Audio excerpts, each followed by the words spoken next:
Hello and welcome back to my YouTube channel. Today I'm going to film a more sit-down video where I talk you through a concept and I'm going to explain some things to you. I really like filming these videos because I feel like there's some really valuable content in them. I'm not just sharing my life with you, I'm sharing with you advice and information that can really benefit your life too. So first of all, thank you so much for all of the love on my no-buy video where I explained that I'm going to be doing a no-buy year and what my rules for this challenge are going to be. I didn't expect that video to get any views at all. I made it basically just for myself because this is something I'm excited about and I wanted to document the process for myself. But actually that video got loads of views. I think it's now my second most viewed video and people have left some really lovely comments on it, and I've actually been able to make connections with a few more people either by watching their no-buy challenges and leaving comments, or by them leaving comments on mine and me going and watching their no-buy videos. So that's really exciting and I'm really glad to see that so many other people have the same idea and initiative, and I'm really excited to do the challenge along with all of you. And the reason that I'm mentioning that is because the topic I'm going to talk about today links back to that. So you may have noticed that one of my rules for my no-buy year is that I'm allowed to spend as much money as I want on experiences. And as I said, that's because my aim with this is not to save as much money as possible, it's to start spending my money intentionally. And for me, experiences are one of the best ways that I can spend money to get, value for my money. So yeah, I'm gonna let myself spend as much money as I want on experiences this year. I know that's gonna be kind of difficult with the pandemic and lockdown and everything, but if we just put that to aside for 1 minute, I'm gonna explain to you why I'm not capping myself when it comes to experiences. So we've all come across the debate before of whether you should spend your money on material purchases or on experiences. And on the one hand, you have something that you can keep hold of for a long time, and on the other hand, you make some memories that are potentially invaluable. And I've seen loads of arguments for why you should spend your money on each, and for a long time I thought this was like a debate that was up for discussion. But the more research I've done into happiness and the science of happiness and minimalism, the more I've realised that there are actual reasons and evidence for why you should spend your money on experiences. And so I've been trying to spend more of my money in those areas, which is partly why I'm doing the no-buy challenge and why I want to save my money and invest my money in experiences instead of material things. So today I'm going to share with you the reasons that I've come across as to why that is the case. I have my laptop down here. I'm going to try not to look at it too much because I know that's really annoying, but if you do see me looking down, that's why. So number one is this thing called hedonic adaptation, which is basically a fancy way of saying that humans get used to things. Hedonic adaptation helps humans to be really resilient and to adapt to new situations, and it helps us to acclimatize to new environments so that we can stop focusing on the environment itself and focus on other things. But the downside of this is that we also get used to our possessions too. No matter how much money we spend on a brand new shiny car, in 6 months' time, we're just going to look at it like it's our car. Paradoxically, the reason that experiences make us happier is because they end. We can never get used to a trip away with our friends because it ends before we're used to it.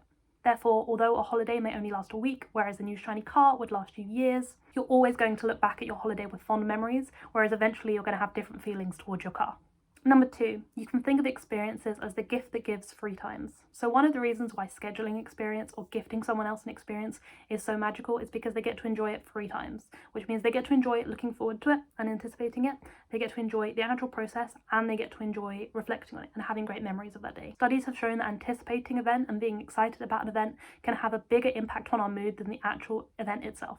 And when it comes to reflecting on experiences, our brains have a tendency to look at things with rose-tinted glasses and remember things as better than they actually were. So we're always going to look back on a positive experience like it was amazing and magical, even if it was reasonably ordinary. This is especially true the further away the event gets in time. So if you look back on a good event from 5 years ago, your brain's going to be like, wow, that was such a good memory. Whereas if something happened last week, you can still kind of remember that, although it was a great day, there were some inconveniences and there were some bad things happens, but we tend to just forget about those inconveniences. For example, imagine you went to a pop concert and the pop concert was amazing, but the train ride there was hell for some reason. In 5 years' time, you're likely to have just forgotten all about the train journey and you'll just focus on the happy memory itself. Number 3, it's harder to compare our experiences to others. As humans, we are social creatures and we love to compare ourselves to our peers. This can be really helpful in determining how much money we should be earning to make sure we're not getting ripped off, and it can help us determine whether our actions are moral. However, as our society is becoming increasingly materialistic, we're using this feature to do things like compare our possessions. However, it's much harder to do this with experiences. If you went on a holiday to Greece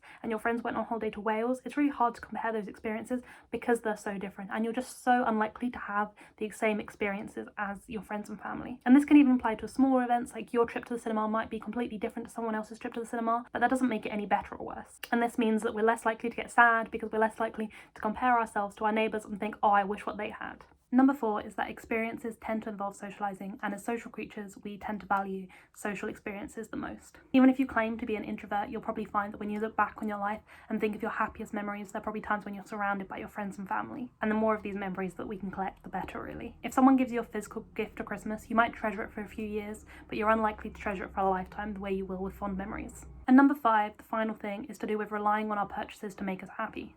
Quite often when we're making a purchase, it's because we think it will make our lives better. There is no inherent problem with buying a new laptop. The issue is in buying that new laptop and expecting it to solve all of your problems and make you happy. Whereas if we spend our money on a new holiday, because of a lot of the reasons that I've said before, that holiday is likely to give us a boost of happiness.